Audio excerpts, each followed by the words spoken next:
Something sinister is happening with youth of America, something that has resulted in complete chaos and disorder in the streets.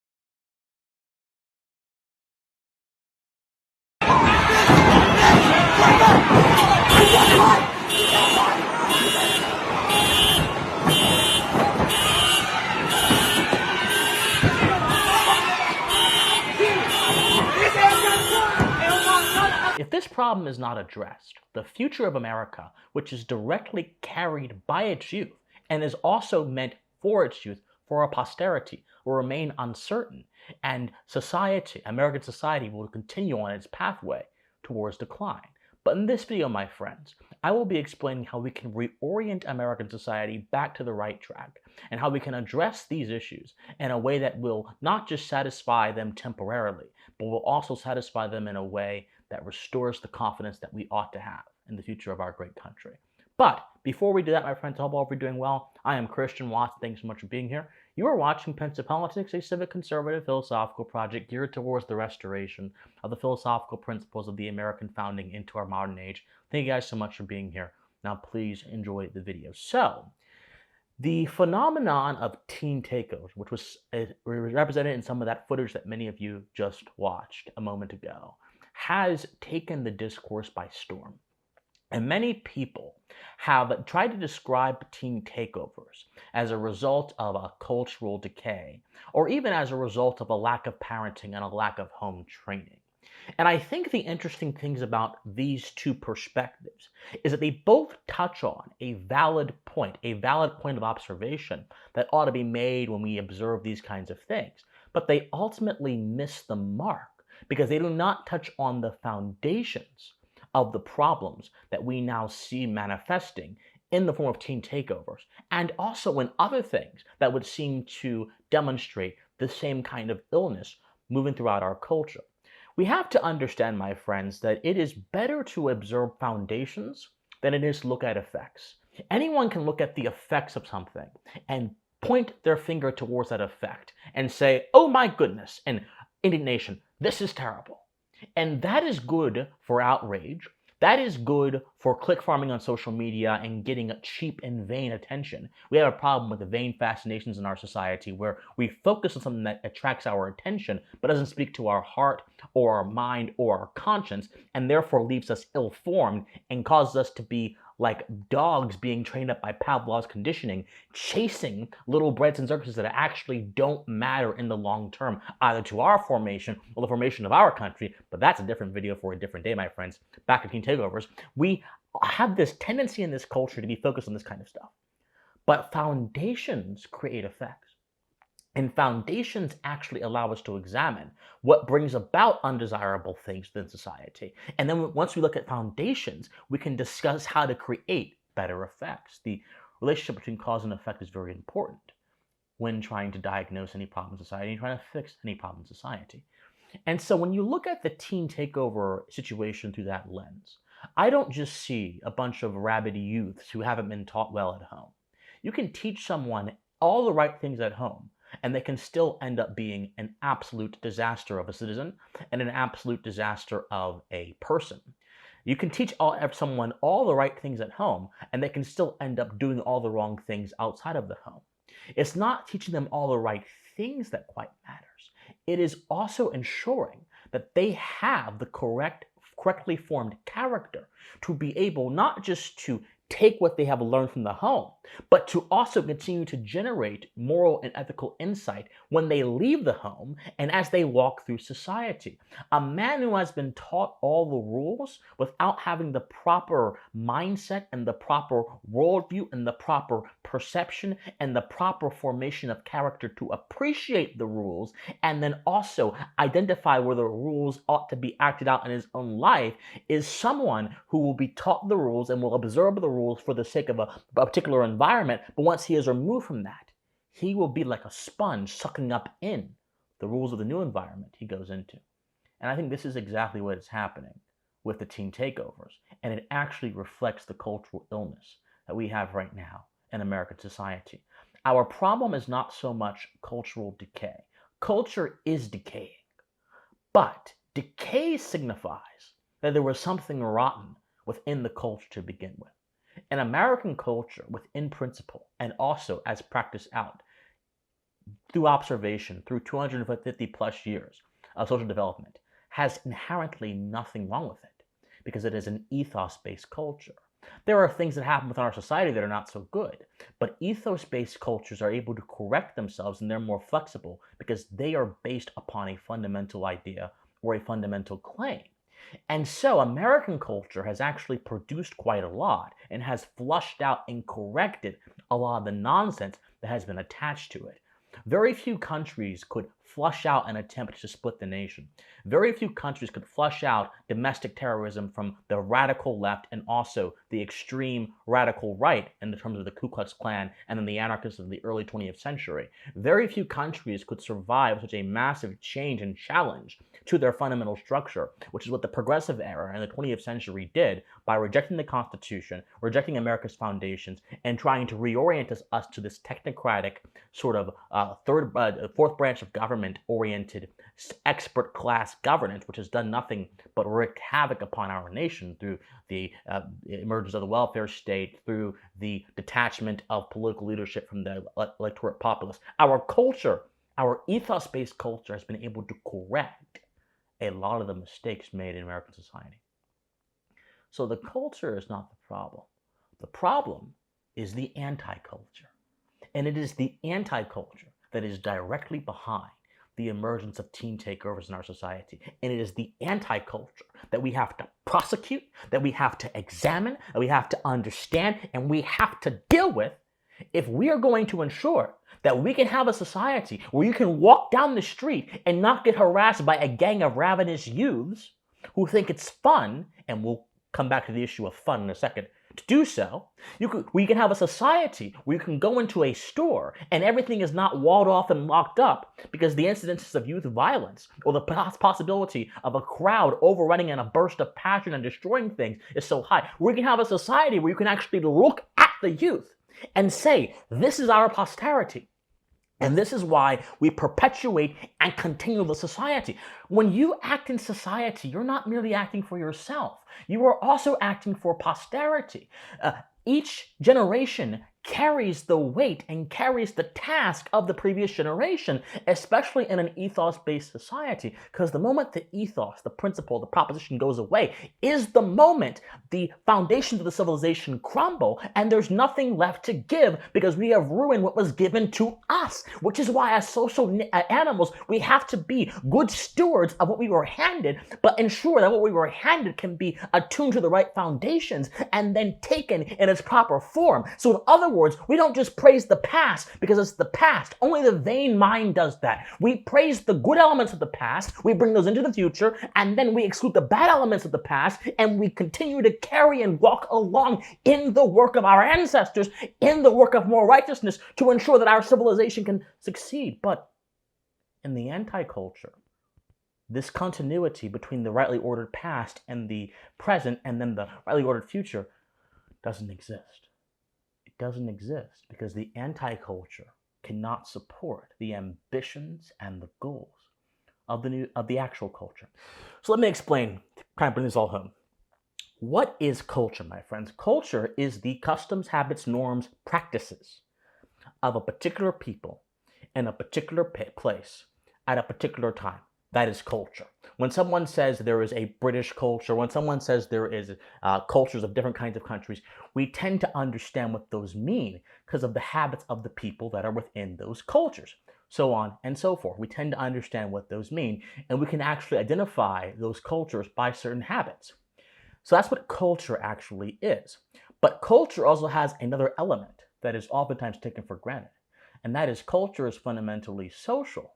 But it is social in a way that requires an adherence to moral principles in order to keep culture alive.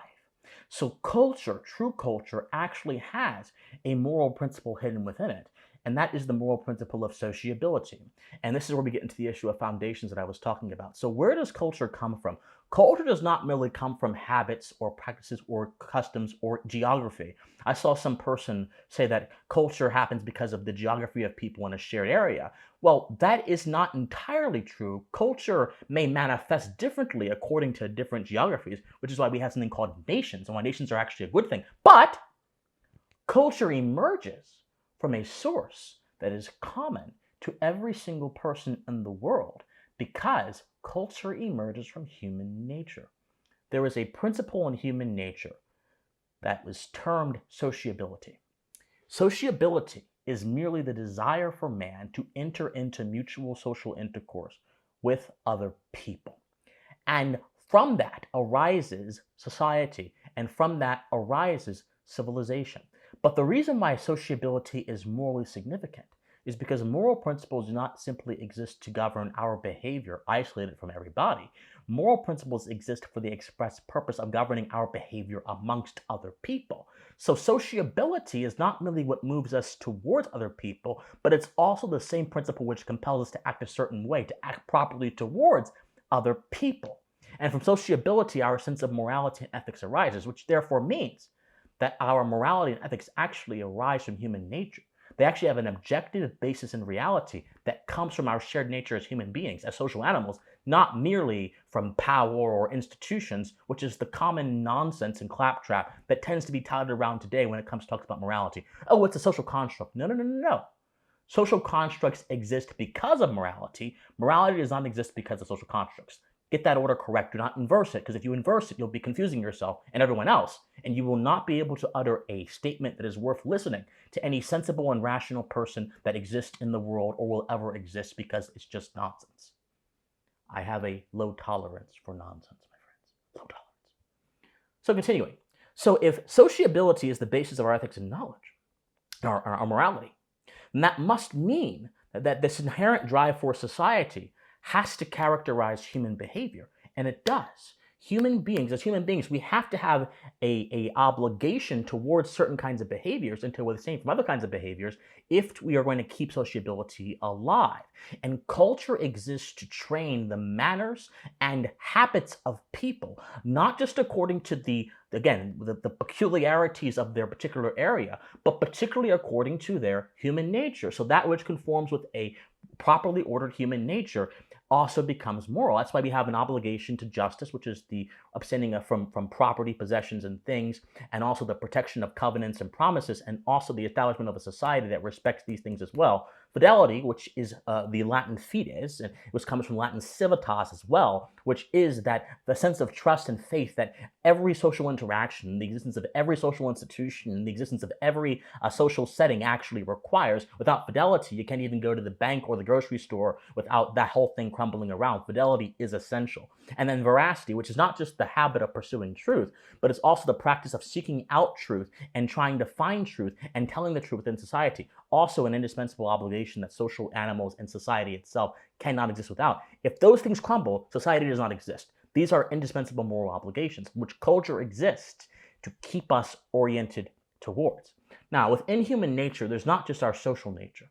There's also our sentimental nature, which is our ability to feel amongst others. Our heart, it's located in our heart. Then there's our rational nature, which is our ability to think. So we can think, we can feel, and then we feel and think amongst others. That is the social, rational, sentimental. A rightly ordered man, I've been using that term a few times in this video, a rightly ordered man is one whose nature harmonizes with itself. Our sentimental, rational, and social all harmonize together, and they work in concert. So man doesn't just think. because someone who is purely rational can still fall prey to bad ideas or bad impulses, because reason can be a tool of whatever ideology happens to compromise it. And so if you are rational without being sentimental, your thinking loses the warmth that makes you decidedly human. If you are sentimental without being rational, you become a slave to your passions and your desires and your impulses in a way that also deprives you of your humanity. And if you are social without being sentimental or rational, you cannot think your way through situations. You cannot feel in the right way towards others that you ought to. So these things have to come together. And culture, real culture, trains those things to be disciplined, to be rightly ordered, and to harmonize. This harmonization effect comes from real culture. Well, the anti-culture is something that has the structure of culture. It imitates culture, but it lacks the moral substance. It lacks the ethos. It lacks the well-ordered sociability that actually makes real culture real culture. And we are surrounded with anti-cultures. So, for example, anti-cultures tend to encourage violence and viciousness amongst other people. Viciousness and violence, when they are unconstrained with proper moral limitations, are actually antisocial. They undergird a destruction of society, and they violate the obligations that we are all attuned to by virtue of being social animals. There are many different anti-cultures that actually permeate the world. You have anti-cultures that are situated around taking drugs and being hedonistic. You have entire cultures situated around taking heroin or taking cocaine, these sort of self-destructive behaviors that don't just hurt you, but they also hurt others around you. You have anti-cultures focused on scheming people, conning people, selling something to people that is deceptive, or running white-collar crime rings to deprive people of their money. Think of people like Bernie Madoff or other people like that. Or think of the opportunistic salesperson who is not honest, but is willing to manipulate you and pull on your heart to sell you something that you might not need, or sell you something deceptively. There's anti-culture surrounding us. The culture of politics in America is pretty much an anti-culture as well. Anti-cultures become anti-cultures when they lack the moral substance of culture, but they keep the customs, habits, and norms, the structure of culture. So in other words, you can have customs, habits, and norms that seem like they form a culture, but they actually don't have any substance, any foundation beneath them. And that then begs the question, if there's no moral substance, if there's no ethos, which defines actual culture, what replaces that in the anti-culture? And here's the rub, my friends. Viciousness does. Deceit does. Anger does. Hatred does. The vicious passion. Remember I talked about the sentimental nature of man. Within the sentimental, there are several different levels. There is the level of desire. There's a level of affection. There's a level of affection. There's several different levels within the heart, which is why I talked about having a culture of the heart, a rightly ordered heart so much. But beneath that, there's viciousness, hatred, envy, rage. And these things can be attuned, in some cases, towards a good purpose. But oftentimes they are worth not having because they corrode you, they disrupt your focus, they make you bitter, they hollow you out, and they inform your actions to be of a terrible, terrible, terrible nature. And so, what exactly happens? If viciousness takes over, there's a deformation of character, and also a change of habits that happen within you.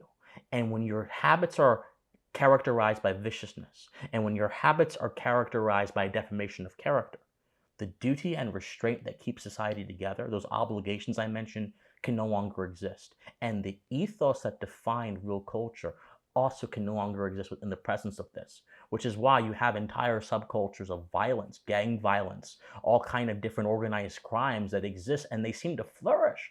But the problem is, the whole idea of you being in those things oftentimes comes at the price of your life or your livelihood or your well-being, which is why many people involved in these anti-cultures of violence end up dead, in jail, or just completely and utterly drastically changed. But it all begins within the sentimental nature of man. And this is where teen takeovers come in. Youth, my friends, is a time. It is perhaps the most precious time, perhaps the most important time to tame the sentimental nature of man, because the sentimental nature of man is fully present when youth is involved. Everything's going. The hormones are running, the passions are running high, desire is running high, everything's running high. And so there's another thing that there has to be a restraint. But the restraint cannot simply be, you do what I say, it's my household, blah, blah, blah, blah. The restraint cannot merely be corporal punishment, which some people seem to prefer. If you just beat their butts, I've heard this tortured line so many times, it makes me sick. If you just beat their butts, they'll behave. Or they'll resent you. And they'll resent society, and they'll resent power, and they'll resent order, and they'll resent structure. And what happens if those things happen? You think they're going to be more social, more peaceable, more sociable? No, they're going to revolt even more. Discipline is not merely external. Discipline, in order for it to succeed, has to be internal. And internal discipline comes from fostering a character, fostering a well-ordered man, the character that creates a well-ordered man. But the anti-culture that is external, that is encouraging teens to do all this crazy stuff, is an anti-culture of imitation and repetition. If they see their friends out there acting out their passions, which have not been restrained by that creation of a character formation, they will then participate because it seems fun. Their idea of fun exists in causing a ruckus somewhere, or destroying a building, or causing havoc in society. And instead of actually asking why do they find that fun, we immediately jump towards beating or towards a problem at home. But in all reality, teen takeovers begin with a crisis of taste. A teenager who has a well-formed character, a rightly ordered character, who understands the importance of being a sociable creature, who understands the importance of adhering to their moral duties in society, who understands the importance of discipline, who understands the importance of restraint, and practices these things out, even independent of what their parents say, that person's tastes, which is geared by their moral imagination, will not be the same as a teenager whose entire character is shaped by what's on TikTok, shaped by what's in rap music, shaped by what their friends do, shaped by what gives them the most adrenaline rush, shaped by what makes them excited, shaped by what gets them the most girls or the most guys. Those kinds of people who are not well ordered will indeed be shaped by things that ought not to shape us. And their tastes will be geared towards those things. So in order to stop teen takeovers, we have to create a better culture of taste.